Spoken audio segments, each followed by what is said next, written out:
आपका गांव मोहल्ला के इस खास बुलेटिन में, जहां हम आपको बिहार के साथ साथ देश और दुनिया की तमाम बड़ी खबरों से कराएंगे रूबरू। मैं हूं संध्या। ये जानते हैं आज की बड़ी खबरों को।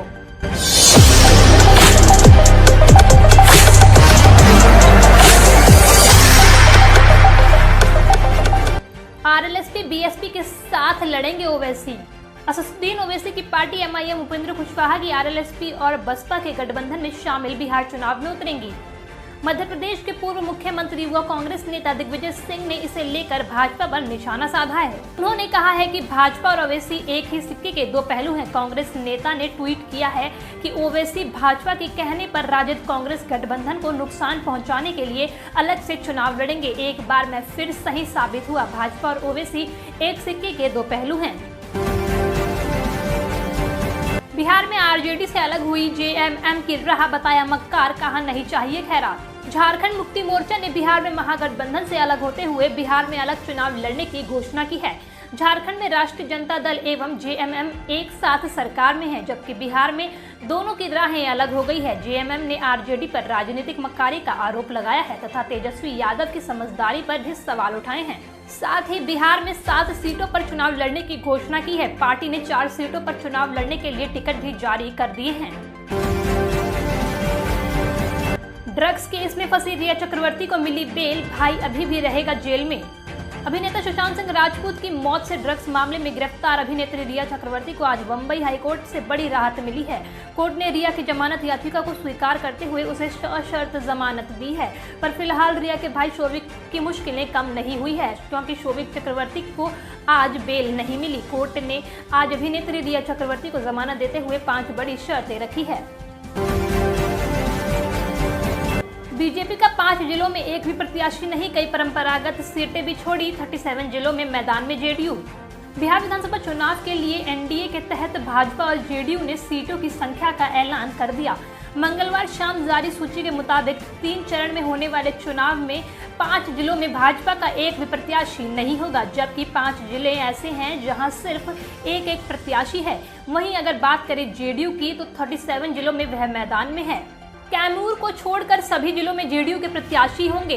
इसमें वो सीटें भी शामिल है जिसे दोनों दलों ने अपने कोटे से हम और वीआईपी को दी है। भाजपा प्रदेश अध्यक्ष डॉक्टर संजय जायसवाल ने एनडीए की संयुक्त प्रेस वार्ता के बाद भाजपा की सीटों की सूची जारी कर दी है। इसमें 1 सीट एसटी कोटा और 16 एससी कोटा की भी इसके खाते में आई है। जेडीयू से तकरार के बीच चिराग पासवान को बड़ा झटका, एलजेपी के एक बड़े नेता का पार्टी से इस्तीफा। बिहार विधानसभा चुनाव की घोषणा के साथ ही नेताओं का पलायन जारी है। वहीं नीतीश कुमार से तकरार के बीच एलजेपी नेता चिराग पासवान को बड़ा झटका लगा है। एलजेपी के प्रदेश उपाध्यक्ष सुनील पांडे ने पार्टी से इस्तीफा दे दिया है। बताया जा रहा है कि पांडे विधानसभा चुनाव में टिकट नहीं मिलने से नाराज थे।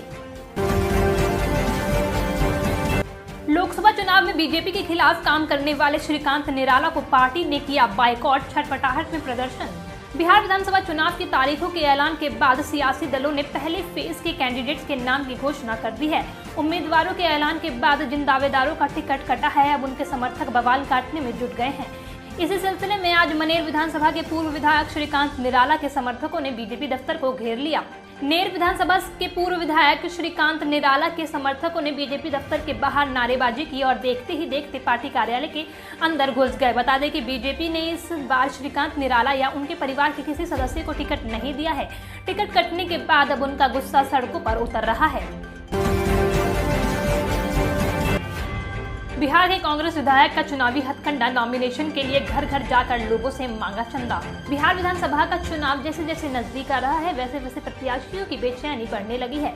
चुनाव में जनता को लुभाने के लिए प्रत्याशी तरह तरह के हथकंडे अपनाकर लोगों को अपनी ओर रिझाने में लगे हैं।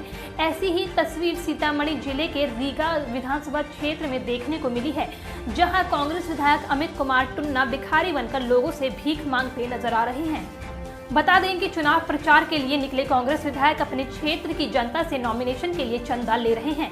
इतना ही नहीं, चंदा देने वालों का नाम विधायक की डायरी में भी लिखा जा रहा है। मिली जानकारी के अनुसार कांग्रेस विधायक टुन्ना घर घर जाकर मतदाताओं से आशीर्वाद के साथ साथ नामांकन करने के नाम पर 10 रुपए की मांग करते नजर आ रहे हैं। राजद ने आधिकारिक तौर पर 42 उम्मीदवारों की जारी की सूची।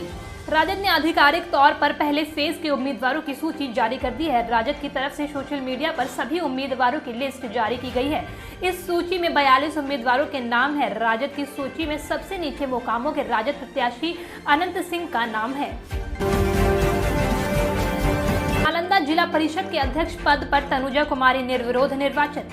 जिला में 1 सितंबर को तत्कालीन जिला परिषद अध्यक्ष कुमारी मीरा सिन्हा के विरुद्ध अविश्वास प्रस्ताव पारित होने के कारण अध्यक्ष का पद रिक्त हो गया था।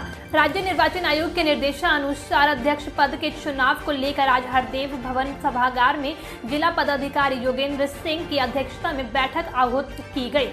बैठक की कार्यवाही में कुल 29 जिला पार्षद शामिल हुए। बैठक की कार्यवाही प्रारंभ करते हुए जिला पदाधिकारी ने मतदान की संपूर्ण प्रक्रिया के बारे में विस्तृत रूप से जानकारी दी। अध्यक्ष पद के लिए एकमात्र प्रत्याशी के रूप में 8 इस्लामपुर की पार्षद तनुजा कुमारी द्वारा नामांकन दाखिल किया गया।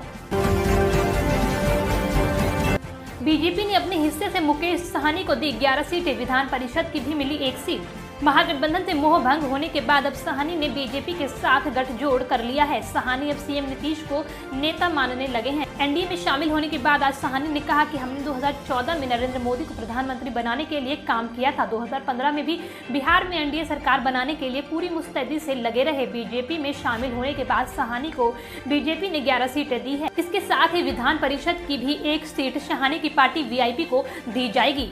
इसका ऐलान आज किया गया है। इसके बाद साहनी ने कहा कि जिस गठबंधन से हमने राजनीतिक करियर की शुरुआत की थी, एक बार फिर से हम उसी घर में आ गए हैं। यह मेरे लिए काफी खुशी की बात है। उन्होंने कहा कि आज से हम पूरी मजबूती से बिहार एनडीए के पार्ट हैं। हमें नीतीश कुमार को एक बार फिर से मुख्यमंत्री बनाने का काम करना है।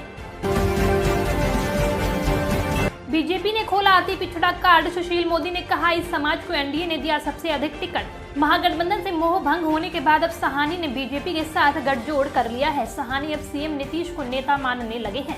एनडीए में शामिल होने के बाद आज साहनी को बीजेपी ने अपने कोटे से 11 सीटें देने की घोषणा की। इसके साथ ही एक विधान परिषद की भी सीट देने का ऐलान किया। इसके साथ ही बीजेपी ने अति पिछड़ा कार्ड खेलते हुए कहा कि मुकेश साहनी पिछड़ों के सबसे बड़े नेता हैं। सुशील मोदी ने कहा कि इस बार के चुनाव में एनडीए से सबसे अधिक अति पिछड़ा समाज के लोगों को टिकट दिया जा रहा है। मोदी ने कहा कि बिहार में आज 1600 मुखिया अति पिछड़ा समाज के हैं। यह एनडीए सरकार की ही देन है। एनडीए सरकार ने ही पंचायतों में आरक्षण की व्यवस्था लागू की। चिराग ने बीजेपी को फिर दिया बड़ा झटका। पूर्व विधायक उषा विद्यार्थी ने थामा एलजेपी का दामन। बड़ी खबर एलजेपी बीजेपी से आ रही है, जहां चिराग पासवान ने एक बार फिर से बीजेपी को बड़ा झटका दिया है। पार्टी के पूर्व विधायक और महिला आयोग की सदस्य उषा विद्यार्थी ने बीजेपी को बाय बाय कहते हुए एलजेपी का दामन थाम लिया है। एलजेपी सुप्रीमो चिराग पासवान ने उषा विद्यार्थी को पार्टी में शामिल करवाया है। उषा विद्यार्थी चिराग पासवान ने जो नीतीश के खिलाफ स्टैंड लिया है उसके सपोर्ट में है। एलजेपी में शामिल होने के बाद उषा विद्यार्थी को पालीगंज विधानसभा सीट से उम्मीदवार बनाया गया है।